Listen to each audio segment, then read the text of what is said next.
Halo saudaraku semuanya. Assalamualaikum warahmatullahi wabarakatuh. Selamat datang kembali di channel Pabrik News. Kali ini kami akan menayangkan berita yang selalu heboh di masyarakat, yaitu tentang Menteri Keuangan kita, Pak Purbaya. Pak Purbaya selalu memberikan kejutan kepada kita semua, selalu memberikan gebrakan-gebrakan baru yang heboh di masyarakat. Itu Pak Purbaya menggerebek perusahaan-perusahaan Cina. Berani sekali ini menteri kita ini yang satu ini. Ternyata kita baru tahu saudaraku bahwa masih banyak perusahaan Cina di negara kita yang tidak membayar pajak. Nah, ini lari dari pengawasan. Apa tidak diawasi, apa lolos, nah, itu yang menjadi tanda tanya. Kenapa perusahaan asing sampai bisa lolos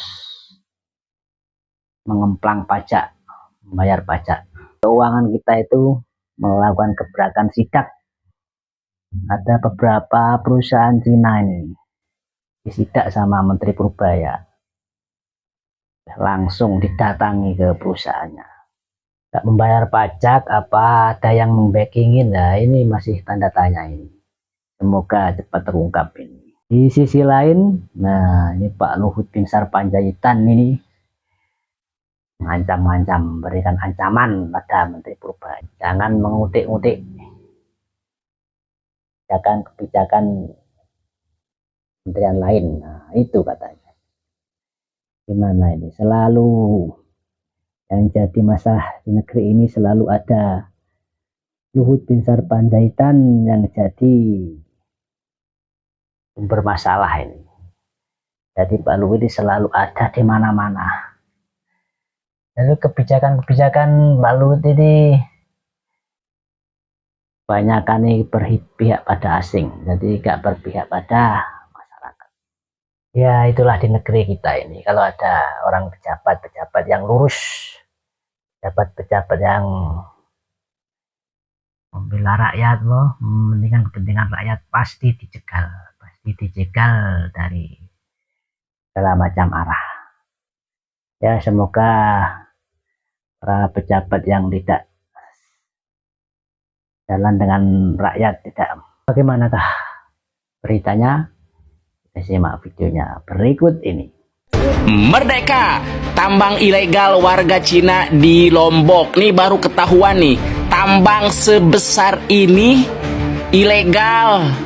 Logikanya di mana ya? Pasti ini ada yang main di dalam. Segede gini nih baru ketahuan ilegal lagi. Logikanya di mana? Jangan lupa follow aku ini ya. Terus kolom komentar pokoknya merdeka. Bangunan Cina yang ngemplang pajak di Indonesia. Kalau perintah Pak Purbaya tidak dilakukan, maka pabrik tersebut bakalan diambil alih oleh pemerintah Indonesia. Parahnya, bos Cina itu sempat menganggap remeh pemerintah Indonesia yang gampang disogok. Dan ini merupakan kunjungan Bapak Purbaya pada dua perusahaan besar di daerah Banten. Jadi dua perusahaan ini modusnya langsung menjual ke pembeli guys. Dan ini langsung cash dan tidak ada pajaknya. Harganya pun murah banget dan mematikan para pengusaha lain. Sampai negara rugi 4-5 triliun cuma aksi kayak gini guys. Dan Bapak Purbaya menerima laporan bahwa bos Cina pernah mengatakan pemerintah Indonesia bisa dicogok. Pak Purbaya sangat tegas bahwa di bawah kepemimpinannya praktek sogok menyogok ini tidak ada toleransi. Imbasnya perusahaan ini bakalan diambil alih oleh negara kalau tidak taat pajak. Coba apa pendapat kalian? Terus di kolom komentar guys. Ada informasi bahwa industri syariah kita terbaju ya, terbesar di dunia. Ya kalau ya saya syukur, tapi kayaknya nggak begitu. Saya pernah datang ke acara BI, dipimpin itu BI itu ada body show, baju-baju syariah, baju-baju Islam, bagus-bagus. Wah, gue udah kagum, oh bagus nih, mantap. Terus di sebelah ada yang nyetok, Pak, tapi 90% lebih, mungkin 99, baju-baju Muslim kita dikuasai oleh produsen Cina. Loh, kok bisa? Yang itu apa? Nah itu cuma show aja.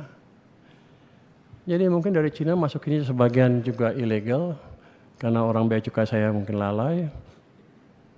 Dan sedang kita perbaiki ya. Saya mau lindungin pasar domestik kita supaya produk-produk kita, produk-produk syariah buatan dalam negeri bisa berkibar di situ. Jelajahi Enak bener jadi Mulyono. Pagi duduk sebagai kepala kantor penerimaan pajak Madya Banjarmasin. Mengawasi kepatuhan pajak, memproses restitusi miliaran, memegang data dan kewenangan negara. Sore hari duduk lagi, tapi kali ini sebagai komisaris atau direksi. Bukan satu perusahaan, bukan dua perusahaan, tapi 12 perusahaan. 12. Fakta ini terungkap dalam OTT KPK terkait dugaan suap restitusi pajak 48,3 miliar. Dugaan uang yang diterima sekitar 800 juta. Saat operasi 1,5 miliar ikut diamankan. Semua masih dugaan, proses hukum masih berjalan. Asas praduga tak bersalah tetap kita hormati. Namun angka tetap angka dan posisi tetap posisi. Dalam etika deontologi, jabatan publik adalah kewajiban moral. Ia bukan sekedar pekerjaan, tetapi amanah. Pertanyaannya bukan hanya melanggar atau tidak, tetapi pantaskah seorang penjaga penerimaan negara duduk dalam struktur belasan perusahaan yang diawasi dalam sistem pajaknya? Karena dalam etika jabatan, konflik kepentingan saja sudah cukup menjadi persoalan moral. Bahkan sebelum pengadilan mengetok palu. Lalu Michel Foucault mengingatkan kita, kekuasaan bukan hanya tindakan, tetapi jaringan relasi. Kepala kantor penerimaan pajak punya akses data, kewenangan pemeriksaan, kuasa atas restitusi. Ketika kuasa itu bersisian dengan kursi komisaris perusahaan, tercipta ruang relasi yang timpang. Belum tentu dipakai sih, tapi posisinya saja sudah menghasilkan efek kuasa. Publik wajar meringis, karena reformasi pajak dibangun atas nama integritas. Rakyat kecil telat bayar pajak langsung kena sanksi. Tetapi ketika pejabatnya duduk di 12 perusahaan, rasa percaya mulai retak pelan-pelan. Secara hukum, kita tunggu putusan.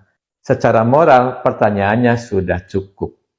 Enak jadi Mulyono? Mungkin, tapi bagi rakyat yang pajaknya dipotong tiap bulan, tanpa pernah duduk di kursi komisaris manapun, yang terasa bukan enak, yang terasa hanyalah getir.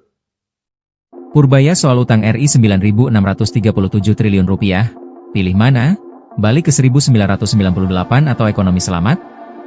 Menteri Keuangan, Menkeu, Purbaya Yudisa Dewa merespons posisi utang pemerintah yang mencapai 9.637,9 triliun rupiah per 31 Desember 2025. Angka ini naik 229,26 triliun rupiah dibanding September 2025 yang sebesar 9.408,64 triliun rupiah atau setara 40,46% produk domestik bruto (PDB).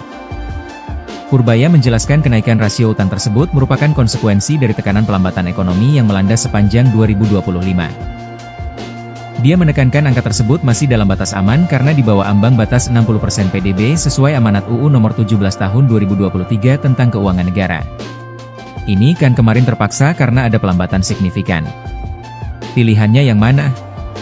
Ke kondisi seperti 1998 atau meningkatkan utang sedikit, tetapi ekonomi kita selamat habis itu kita tata ulang semuanya, ujar Purbaya di Jakarta Selatan, dikutip Minggu, 15 Februari 2026. Purbaya menegaskan penambahan utang adalah langkah sadar pemerintah untuk mencegah Indonesia jatuh ke dalam krisis ekonomi yang lebih parah.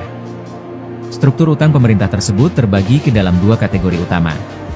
Pertama, surat berharga negara, SBN, sebesar 8.387,23 triliun rupiah atau 87,02% dan pinjaman sebesar 1.250,67 triliun rupiah atau 12,98%. Meskipun terjadi peningkatan volume utang, dia meyakini langkah ini menjadi bantalan agar stabilitas nasional tetap terjaga. Penambahan utang dinilai lebih baik daripada membiarkan ekonomi kontraksi tanpa arah yang justru dapat membahayakan kesejahteraan masyarakat. Kedepan, pemerintah berencana melakukan penataan ulang struktur fiskal seiring dengan pulihnya momentum pertumbuhan. Usulan saya mungkin nanti saya akan lapor Pak Presiden, cari aja anak muda. Kenapa mesti orang-orang terkenal? Cari anak muda yang punya pengalaman, yang punya kredibilitas, untuk menjadi misalnya di OJK, pasar modal.